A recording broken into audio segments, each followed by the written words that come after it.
Welcome to the first episode of the Roll With It Baby podcast, the podcast where Waldorf and Statler riff, rant, and rave about the nonprofit sector, and yes, offer help as well, all against the backdrop of a hit 80s song.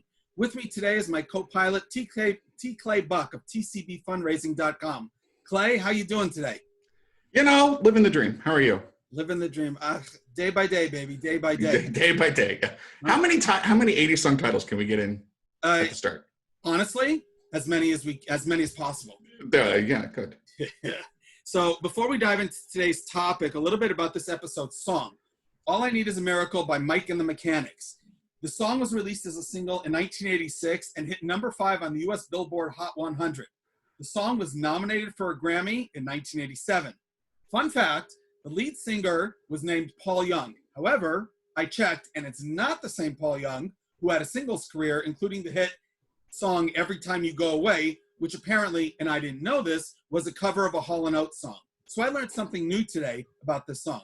Anyway, why did I choose this specific song? Because this week we're going to discuss Hail Mary fundraising.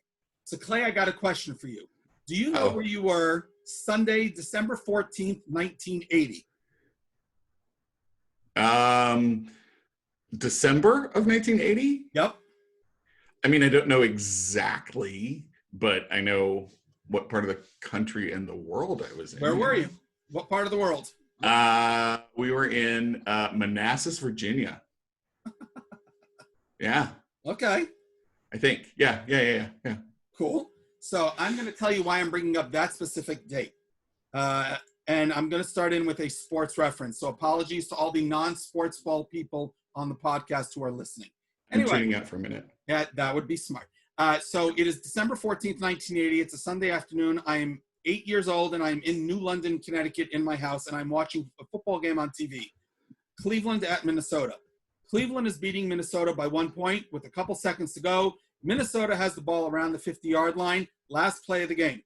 They have to score a touchdown to win. Tommy Kramer, the quarterback, goes back to pass, throws a Hail Mary pass into the end zone, caught by Ahmad Rashad. Touchdown, game over, Minnesota wins. Greatest play I ever remember seeing as a kid live. Well, I wasn't at the game, but I was watching it on TV. Anyway, why did I want to tell you that? So to explain, a Hail Mary in football is a last gasp attempt to score. The quarterback launches a long pass into the end zone and hopes one of his receivers catches it, and they either tie the score or they win. If I had to venture a guess, it fails 99 out of 100 times. I happen to have seen the one time live that it worked. It's worked a couple times since then, but 99% of the time it doesn't work. So here's the thing. There are nonprofit CEOs out there who are into what I call Hail Mary fundraising. They're sitting around waiting for $1 million check to just simply fall out of the sky into their lap. It's kind of like playing the lottery, though the word lottery actually means a lot of people end up in poverty. So we know from the data the giving numbers in the US are steady, at least before 2020. And they might even be up. However, there are less individual households that are giving. The overall number is being propped up by wealthy donors giving larger gifts, which helps to kind of explain the needle and haystack. CEOs are out there, they see other organizations getting $1 million checks, and so they say, why not me? I should also be getting them. And then they end up neglecting small and mid-sized donors because they're really only going after the big donors, which leads me to two things to say. One, if a donor will walk through the door today and hand you, CEO, $1 million, how long does that $1 million actually last you? 3 months, 6 months, it covers bills, whatnot. And then what? You're back to worrying about your budget. And what are you going to do now? Pray for the next million? Lightning doesn't strike twice in the same place. And the second thing is our friend Clay, Beth Ann, she talks about having a gratitude attitude. Would the average nonprofit even know how to properly thank that donor? And would they know how to steward that donor so that they end up turning that million into 2, into 5, or into 10 million? So basically, as far as I'm concerned, the attitude of all I need is a miracle is a major problem in our sector and needs to be fixed. Clay, your thoughts? So I love that it's framed in this song, right? Because it's perfect. In my mind, one of the most sticky openings of any 1980s song, right?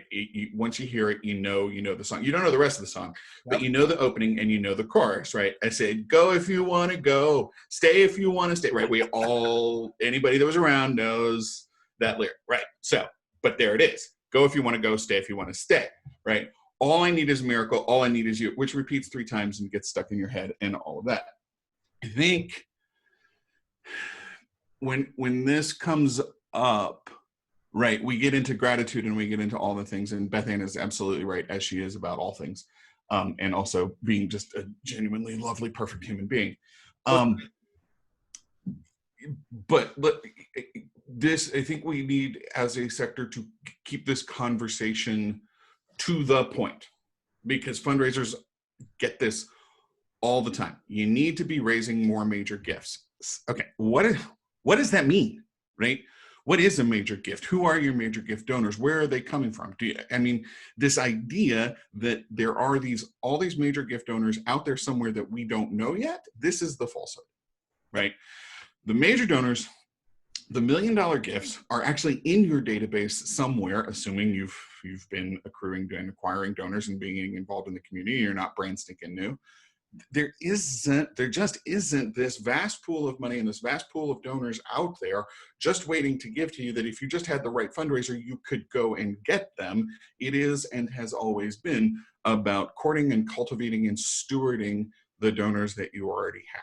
Every fundraiser and every nonprofit has an example of that surprise $1 million gift. But you're right.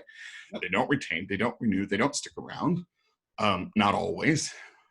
So you're right to call it a Hail Mary, because it's less effective in the long term than focusing on and building the donors that you have.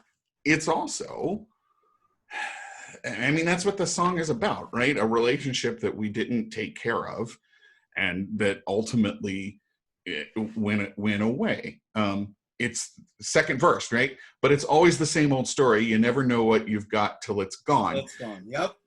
Why nobody has ever done a segue between that and, you never know what you've got till it's gone. They paved paradise and put up a parking lot, but I blend. Right now it's a mashup. But that's it. You look at the retention numbers at all levels, whether it's major donors or general annual fund individual giving. You look at the retention numbers and we're just not keeping donors at any level. So to keep it focused to that Hail Mary $1 million gift, it's just not a sustainable practice. It's just not a sustainable strategy. And keep the donors you have, focus on that versus chasing the new ones. Which is kind of, I think there are a lot of CEOs or fundraisers who look at it and then go, but they're only giving $25. So why should I invest so much in a $25 when I just made that face because I look at it and go, yeah, but if you kept them year after year, 25 could become 50, 50 become, who knows where it's going to go.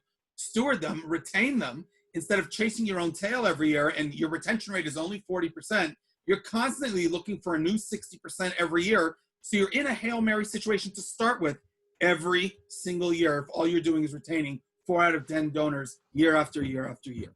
And so they walk out the door, 6 walk out the door, and now you're stuck again, and you begin praying again, where am I going to find the next 6? How am I going to replace them?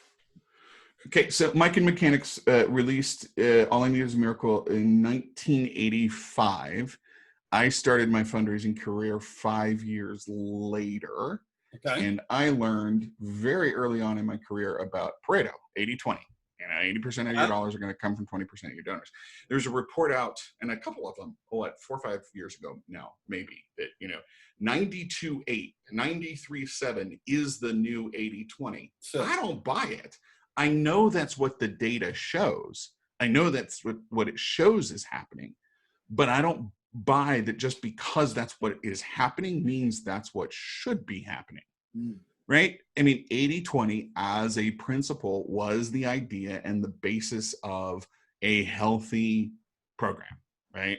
Yep. Well, when you invest all of your time and resources and your money into having more high-level donors because the ROI is higher, you can't. It's going to topple. You can't keep that up. But let's also talk about having the $25 donor, not because they're going to upgrade, not because they're going to convert to a monthly donor, not because ultimately they're going to be a planned giving donor. Let's talk about having the $25 donor because they're important, because they believe in the mission too. This is where I really get ranty about this, is who are we as fundraisers and nonprofits to say your donation, because of its size, is invaluable to us? Right. It's not worth the ROI, and therefore you don't get to participate in philanthropy. You don't get to participate in the solution that we're building. You don't get to be a part of this world that you envision because you quote unquote can't afford it. Quite frankly, it's discriminatory, honestly. And yeah. Well, I wonder if I take that point, I wonder if that contributes a little bit to what we're seeing in the numbers now, where there's less households contributing, but more wealthy donors. Okay. There are fewer households contributing because you can't make grand sweeping statements. There are a lot of organizations that do really wonderful, great work, but as a majority, look at what we see in advice. Look at what we see from most. I'm gonna get in trouble for this one. It's okay. It's just the two of us. Yeah, right. And Beth Ann, who's listening. Thanks, Beth Ann. Yes. But look at the advice and the guidance. Focus on major gifts because that drives attention and revenue for consultants. Stop. There are brilliant, wonderful, genius level major gift consultants. Amy Eisenstein, the Veritas Group. Names are leaving my head as I'm trying to say them, but brilliant, wonderful, genius major gift consultants who are saying you can't build a major gift program without also building your annual giving and your low and middle fundraising. Yep. Bravo them. It's the ones that are saying, and there are many of them saying, don't focus on that non-revenue generating, on the stuff that is expensive. Focus on major gifts. That's where the dollars are. Yes, that's where the dollars are today. Yeah, but where are you 2 years from now? Where are you 5 years from now? And who says those wealthy donors want to give to you? They're being hit up by, listen, having worked on the foundation side as well, besides my career in nonprofit, I know how much they're hitting up, how much wealthy individuals are being hit up. So just to say, focus on major gifts, that doesn't mean you're going to get a single one. You might not get any, and because you can't. That's what bothers me is, again, about this Hail Mary. Focus on major gifts because that's where the money is. Okay, thank you, but nobody says they're lining up to give you that money. Nobody says they're lining up to give you that money. Nobody says that you deserve that money. What have you done to earn it in terms of your presence in the market, how you steward the donors, and how your programs are actually performing? But even more importantly, what is a major gift? There was just a report. I'll have to find it and send you the link. There was just a report that, again, the average major gift in the United States. Do you know what the amount is? Do you know what the average major gift? Major gift? Yeah. No, I want to say it's but I don't know. No, I should say major gift threshold. At what point do we consider it a major gift? Well, you see, I was going to say that obviously depends on the size of the nonprofit, because for certain nonprofits, 5,000 is a major gift, and for others, 5 million. If you're Harvard, okay, major gifts start at seven figures and up, basically. Okay, what's the threshold? I don't know, 10,000? $1,000. $1,000. There you go. So be very clear of what you're saying. We need more major gifts. What do you mean? What do you mean exactly? Yeah. Shameless plug. When I work with clients, one of the things that we do, one of the very first steps that we do as part of looking at their history before we get into the strategy of future is I do a mean and median giving report. Yep. What's the median level giving that you have seen historically? Because if you haven't had historical $10,000 gifts, you're not going to get 10,000. Right? There's that Hail Mary again. You're sitting around waiting for something to fall out of the sky that just isn't going to happen. The data is not with you. It's not that I can tell you from a different example. We're in 2020, so 2008. The Great Recession, and then I'm here in Israel, and the Madoff thing happens. Now, I can tell you that there were a lot of Jewish charities that were very reliant on money that was coming out of Bernie Madoff's scheme. Okay? Of course. Those charities as a whole, and I'm not going to say any names, I know nobody's listening, but I have specific ones in mind.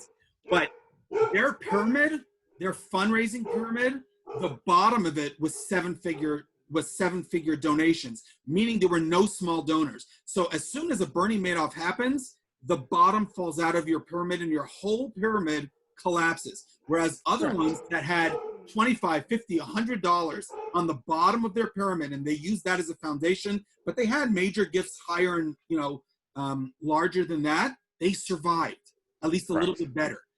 And I remember that, and I just, again, build your foundation like you said. Know what a major gift is for you and what works and what is a Hail Mary. If we've learned, and as you can tell, my colleague and coworker is also very upset about this whole topic and wants to put in his 2 cents on the importance of absolutely. We'll just have to add his picture to the to the background here. That's all. There you go. Right. And I mean, he's a yellow lab, so he's timeless. 80s, 2000s, whatever. Right. He's perfect. Yeah. No, I mean, look, I'm gonna get in trouble again. I fear that we are not going to learn the lesson of COVID.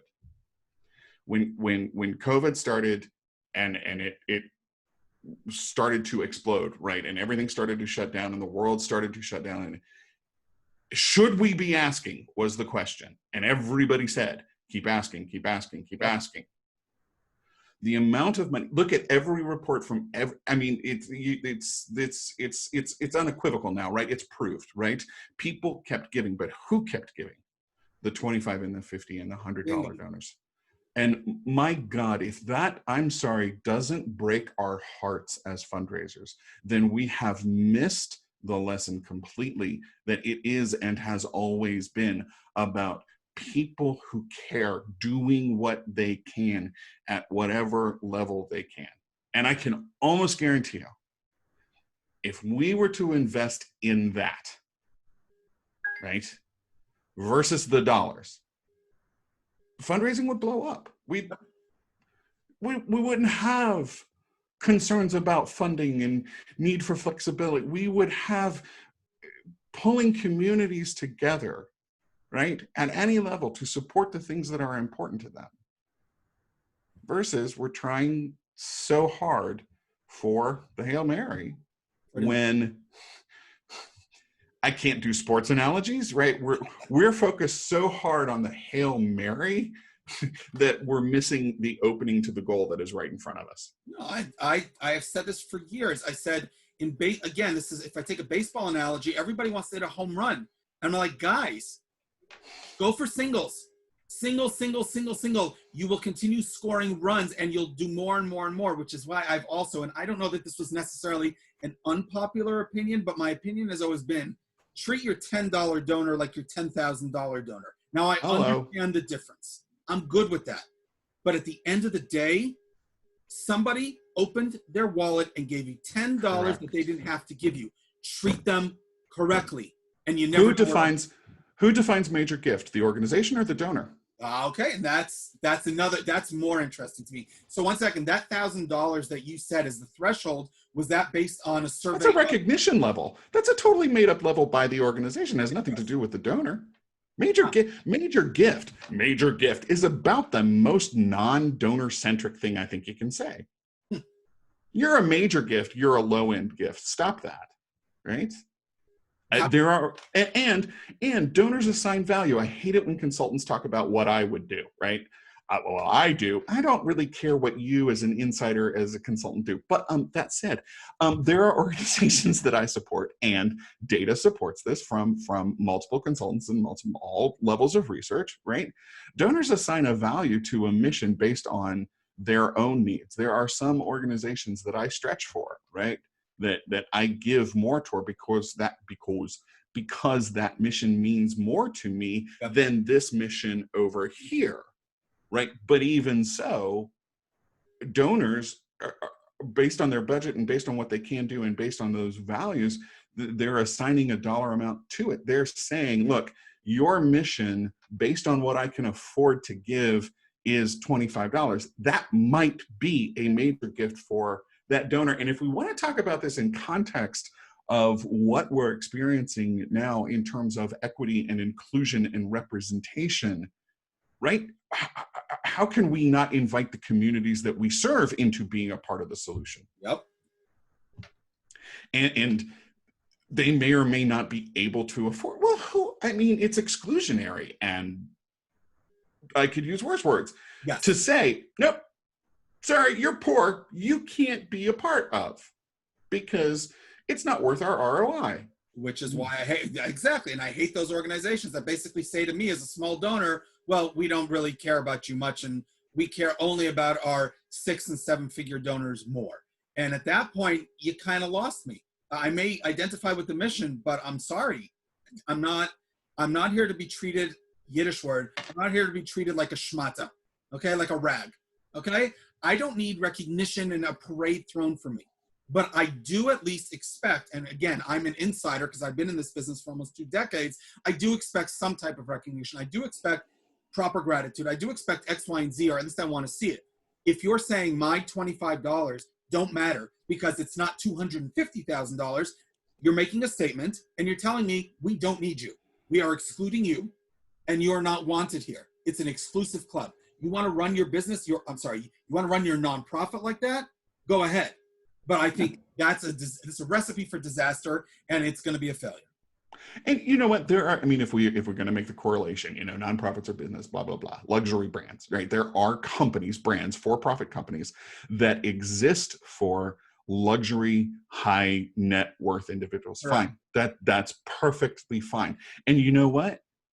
That may be true for nonprofits too. There may be nonprofits that their customer is the high net worth donor, and that's where they gather philanthropy from, and that's fine. Harvard. Sorry, I had something in my throat. I think it was may have said Harvard. I didn't necessarily mean it, but whatever. I didn't hear you. I heard nothing. It's fine.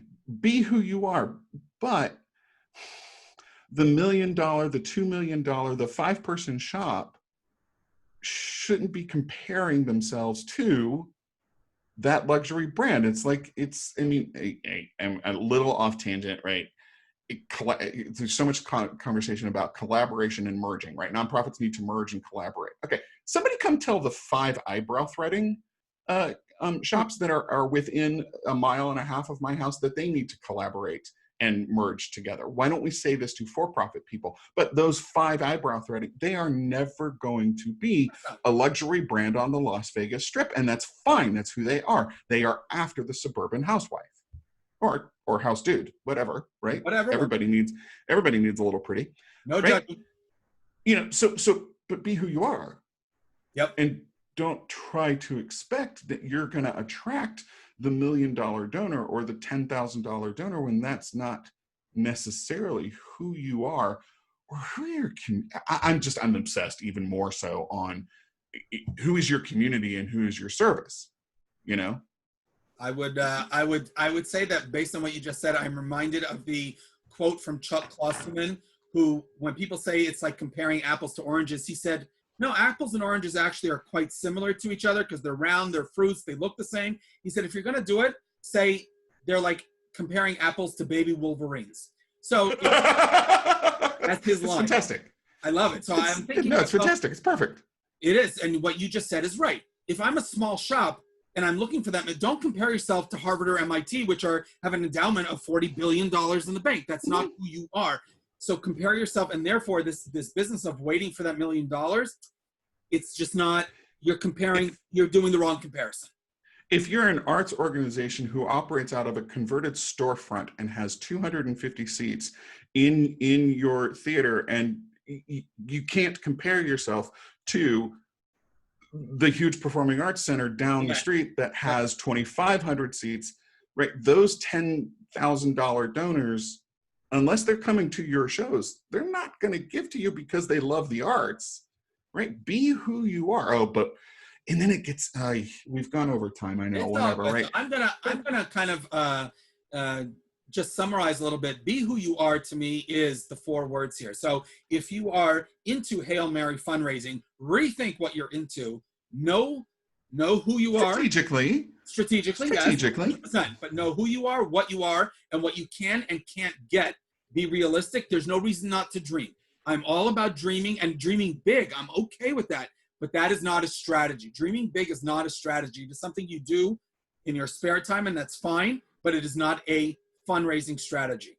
And so therefore, as you said, be who you are is part of your fundraising strategy.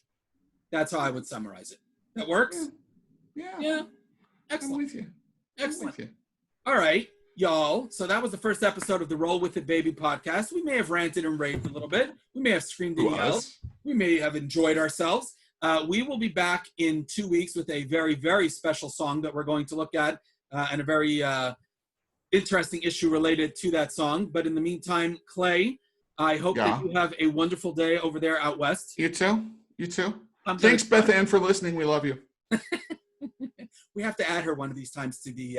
Oh, God, yeah. Yes. Excellent. Thank you so much, Clay. We will be in touch, and we'll see you in 2 weeks. See ya. All right, bye.